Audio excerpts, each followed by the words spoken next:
अब जीने का मन नहीं करता। अब इस घर में मैं बहुत अकेली पड़ गई हूँ। हे भगवान, अब उठा ले। किसके लिए आखिर जीऊं मैं? कोई नहीं है मुझे समझने वाला। क्या करूँ मैं? कुछ समझ नहीं आ रहा। महल जैसे घर में अकेले रहने का क्या फायदा? ये भी मुझसे हर वक्त रोटी रोटी रहते हैं, मुझसे बात नहीं करते।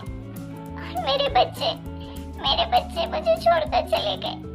अब मैं किसके सहारे रहूं इस दुनिया में? इससे अच्छा तो यही है ये दुनिया हमेशा के लिए छोड़कर चले जाऊं। कभी नहीं सोचा था कि एक दिन ऐसा आएगा कि मैं कितनी अकेली पड़ जाऊंगी। सब कुछ तो किया था मैंने, लेकिन अपने क्रोध के कारण, अपने घमंड के कारण सब कुछ मैंने लुटा दिया।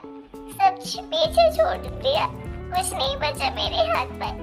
अरे क्या काम है इस महल का जब मेरे अपने कोई रहते ही नहीं है इस घर में? ये तो अपना मन बहलाने के लिए बड़े बेटे बड़े बहू के पास चले जाते हैं, वहाँ रह लेते हैं पूरा दिन। लेकिन मैं कहाँ जाऊँ? मैं तो इसे चार दीवारी के अंदर घुट घुट कर जी रही हूँ बस। मोटा बहू, तू क्या हालत बना कर रखी है घर की और अपनी? क्या हो गया तुझे? हफ्ते दो हफ्ते से तो मैंने तुझे देखा ही नहीं बाहर निकलते हुए। क्या करती है पूरा दिन घर में अकेले बैठे? क्या करूँ काकी, अब कुछ नहीं बचा मेरे पास इस चार दीवारी के अलावा। सब कुछ लुट गया, सब बर्बाद हो गया, कुछ नहीं रहा मेरे पास। अरे मोटा बहू, तू ऐसे रो मत। क्या करूँ काकी, अब रोने के अलावा बचा ही क्या है? रोना और पछताना ही है मेरे पास। अब तो कुछ नहीं रहा मेरे पास। अरे ऐसा मत बोल। अरे ठीक है, दुनिया में सब कुछ होता रहता है, तू क्यों इतना बुरा मान रही है? अरे काकी, सब कुछ इसी के कारण तो हुआ है। इसी का घमंड, इसी का लालच, सब कुछ इसी के कारण हुआ है। तो पछताने से क्या फायदा है? अब रोने दो। अकेले इस चार दीवारी महल में रहे अपने। जैसा इंसान बोता है वैसा ही काटता है। ने अपने घमंड, अपने गुस्सा के कारण सबको दूर किया है अपने से। अब पछताने से क्या फायदा? अरे बेटा ऐसा मत बोल। हो जाती है इंसान से गलती, क्या करें, हर इंसान एक जैसा नहीं होता है। कम से कम तू तो बहू का साथ दे। काकी, आप नहीं जानती हो, हमेशा मैंने इसका साथ दिया है। चाहे ये गलत हो, चाहे सही हो, चाहे जैसी भी हो, हमेशा इसका साथ दिया है मैंने। अगर इसका साथ नहीं दिया होता ना, तो आज मेरा पूरा परिवार एक साथ होता। लेकिन मजबूर था, क्योंकि मैं भी तो इसी के टुकड़ों में पल रहा हूँ ना, इसलिए कुछ बोल नहीं पाता था, बस समझाता था। लेकिन ये महारानी कहाँ समझती थी मेरी बात, कहाँ सुनती थी। मानती हूँ कि मुझसे बहुत बड़ी गलती हो गई है, लेकिन क्या मेरे बच्चों को मुझसे इतना भी प्यार नहीं है कि मेरे पास आ जाए? किस मुंह से वो वापस आएंगे? जिस तरह तुमने बेइज्जत करके उन्हें घर से निकाला है ना, वो तो कभी नहीं आए इस घर में। अरे उनके जगह पर कोई दूसरा भी होता ना, वो भी कभी ना आए इस घर में। तुमने आने के लिए कुछ बचाया था क्या? तुम्हें तो किसी की जरूरत ही नहीं थी। जिस बेटे पर तुम्हें इतना गर्व था, वो तो तुम्हें एक बार भी कभी जब से यहाँ से गया है तो फोन तक नहीं लगाया। इसके लिए तुम पूरा दिन रोती रहती हो, एक बार भी तुम्हें पलट कर नहीं देखा। जिस बेटे को तुम धिक्कारती थी, हर वक्त कोसती थी, वो बेटा ऐसा कोई पल नहीं होता है जिस वक्त तेरे बारे में पूछता नहीं है वो। यहाँ तक कि काकी हर रोज बहू कुछ न कुछ खाने के लिए भेजती है मेरे हाथ से। मैं लेकर आता हूँ इसके लिए। जब इसने इस घर में आने का मौका ही नहीं दिया उन्हें, तो वो किस मुंह से आए? वो भी अपना जीवन काट रहे हैं। और अच्छी बात भी है, यहाँ रहकर घुट घुट कर जी रहे थे बेचारे। 2 वक्त का खाना खाते थे, 4 वक्त का ताना सुनते थे और 1000 बातें सुनाती थी उनके। इससे अच्छा है अब बेचारे कमाते खाते हैं और काफी अच्छे से जी रहे हैं, वो भी और उनकी बच्चियां भी। देख मोटा बहू, गलती तो तूने की है, ये मैं भी बहुत अच्छे तरह से जानती हूँ। और मुझे लगता है कि अब तुझे भी पता ही चल गया होगा कि तूने कितनी बड़ी गलती की है। अपने घमंड के कारण और अपने लालच के कारण तेरे छोटे बहू और बेटे ने क्या किया वो तो मैं जानती हूँ। लेकिन एक बात मैं कहूँगी कि तेरे बड़े बेटे और बड़े बहू की कोई गलती नहीं थी।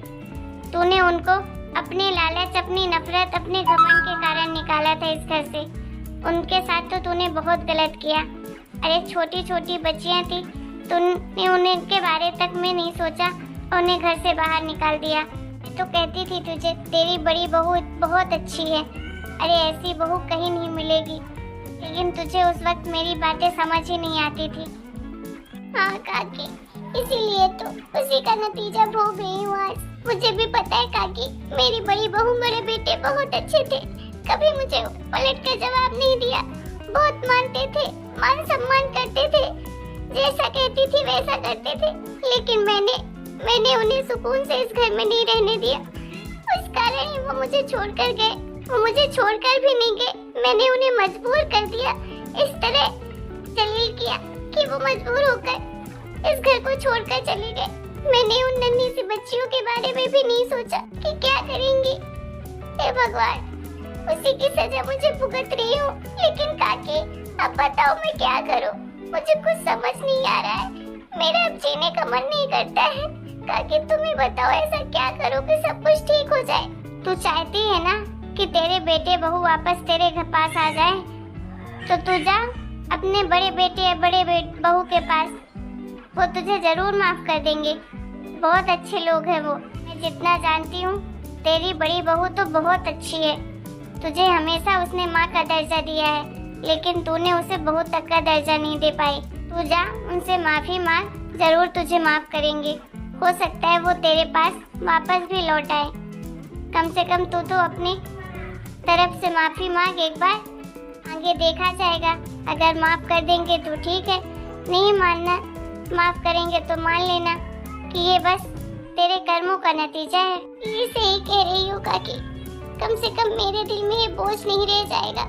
मैं आज ही जाती हूँ अपनी बेटी बहू के पास और उनसे हाथ जोड़कर माफी मांगूंगी और उन्हें कहूंगी कि वो वापस अपने घर चले, हमारे साथ रहे। कभी भी दोबारा नहीं ऐसा करूंगी उनके साथ, बताओ, जैसे पहले किया है। एक बार आप मुझे ले चलिए ना उनके पास, मैं माफी मांगना चाहती हूँ। मैंने जो गलत किया उनके साथ, सारी चीजों की माफी मांगूंगी, अपने कर्मों की माफी मांगूंगी। शायद मेरे बेटे बहू मुझे माफ कर दे। हाँ बेटा, ले जा तू इसे बड़ी बहू के पास और बड़े बेटे के पास, जरूर इसका दर्द समझेंगे वो लोग। ठीक है काकी, आपके भरोसे में लेके तो जा रहा हूँ, लेकिन हाँ, वहाँ जाकर कोई तमाशा मत करना, मैं सुकून की जिंदगी जीने देना। मैं आपसे वादा करती हूँ कुछ नहीं कहूँगी उन लोगों को, बस माफी मांगूंगी। एक बार मुझे लेकर चलिए। ठीक है, चलो। अच्छा ठीक है, मैं भी अपने घर चलती हूँ।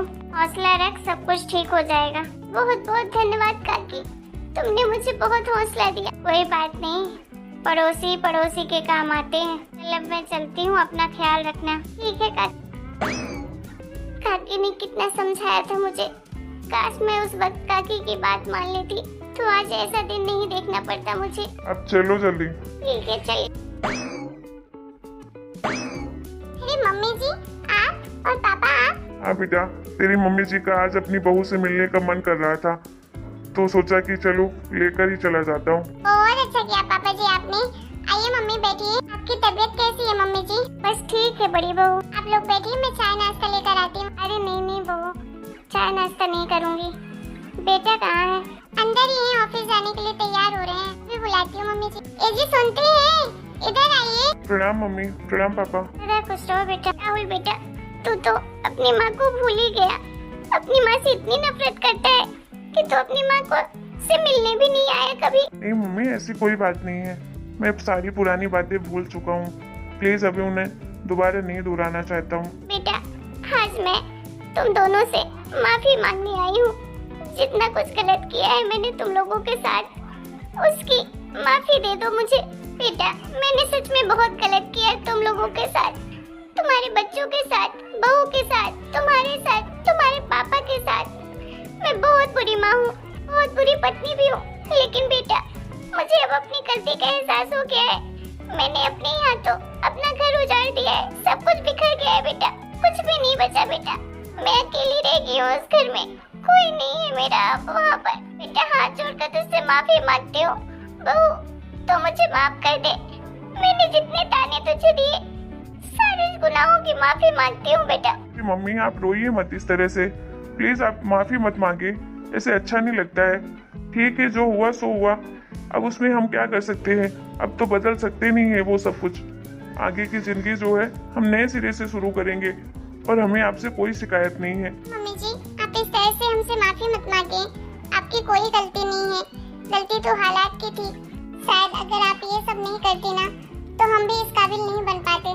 आज मैं भी महीने के 20 से 25 हजार कमा रही हूँ और ये भी 40 से 50 हजार कमा रहे हैं। हालात भी ठीक हो गए हैं, कम से कम हम इतने काबिल तो हो गए हैं कि किसी पर डिपेंड ना रहे। हाँ बहू, मैं जानती हूँ कि अब तुम लोग को किसी की जरूरत नहीं है, लेकिन मुझे अब तुम लोगों की जरूरत है। प्लीज अपनी माँ को माफ कर दो और हमारे साथ अपने घर चलो। वो घर तुम्हारा इंतजार कर रहा है। तुम्हारे बिना वो घर बिल्कुल सूना है। ना उस घर में तुम लोगों, ना ही हमारी दोनों बच्चियां हैं, ना उनकी किलकारी गूंजती है। वहाँ कुछ भी नहीं है तुम लोगों के बिना। नहीं माँ, हम उस घर में नहीं जा सकते हैं। प्लीज अगर आप रहना चाहें तो आप हमारे साथ यहीं रह सकती हैं, लेकिन उस घर में जाने के लिए मत भूलिए। बेटा वो घर असली तेरा ही है, उसमें किसी का हक नहीं है। मैं तो अब उस घर को बस तेरे नाम कर दूंगी। वो अगर मेरे साथ उस घर में चलेगा तभी मैं समझूंगी कि तूने मुझे माफ कर दिया है, और अगर तू नहीं चलेगा तो मैं समझूंगी तू अभी भी मुझसे नाराज है। तू अपनी माँ को कभी माफ नहीं करेगा। बेटा तुझे मेरी कसम, चल ना उस घर में। बहू को लेकर, बच्चों को लेकर मैं तुझसे वादा करती हूँ कि कभी भी कुछ नहीं बोलूंगी, न तुझे, न बहू को, न बच्चों को। जैसा तुम लोग बोलोगे वैसे रहूंगी मैं, कभी ताने नहीं मारूंगी। प्लीज बेटा चल ना, एक बार तू मौका दे अपनी माँ को, माफ कर दे एक बार। तुम बताओ, तुम उस घर में रह पाओगी क्या? वो सब होने के बावजूद भी तुम वो सब भूल पाओगी क्या? मैं वो सब भूल तो नहीं सकती हूँ, लेकिन हाँ, मैं मम्मी जी की हालत भी नहीं देख सकती हूँ। मैंने हमेशा से ही शादी होने के बाद मम्मी जी को अपनी मम्मी माना है, क्योंकि आप तो जानते हैं मुझे माँ का प्यार कभी नहीं मिला था। मेरी माँ तो बचपन में ही छोड़कर चली गई थी, इसलिए मैं माँ को इस तरह से रोते हुए नहीं देख सकती हूँ। वो तड़प रही है हमारे बिना, इसलिए मैं चाहती हूँ कि आप चलें बच्चों को लेकर वहीं। हम अच्छे से मम्मी जी का, पापा जी का ख्याल रख पाएंगे। इस हालत में उन्हें अकेला नहीं छोड़ सकते हैं, बल्कि जब सब कुछ ठीक हो जाएगा तो अगर आप आना चाहेंगे तो मैं आ जाऊंगी आपके साथ। हे भगवान, मैं कितनी किस्मत वाली हूँ, कितनी मूर्ख थी जो चांद जैसी बहू को समझ नहीं पाई। बहू ने मुझे इतना प्यार दिया, आज भी उसके दिल में मेरे लिए इतना प्यार है और मेरे मन में इतनी नफरत थी उसके लिए। अब करना बहू, बहुत गलत किया तुम लोगों के साथ। बेटा चल, अब तो बहू ने भी बोल दिया है। अच्छा ठीक है माँ, मैं आप लोगों के साथ चलने के लिए तैयार हूँ। लेकिन हाँ माँ, अगर इस बार आपने उस घर में हमारा तिरस्कार किया तो मैं वापस कभी नहीं जा पाऊंगा उस घर में। मैं सिर्फ और सिर्फ आप लोगों की वजह से जा रहा हूँ कि आपको इस तरह रोता बिलखता देख नहीं पा रहा हूँ। जानती हूँ बेटा, तू पहले भी मुझसे बहुत प्यार करता था और आज भी बहुत करता है। माफ कर बेटा, कभी दोबारा ऐसा नहीं करूँगी मैं।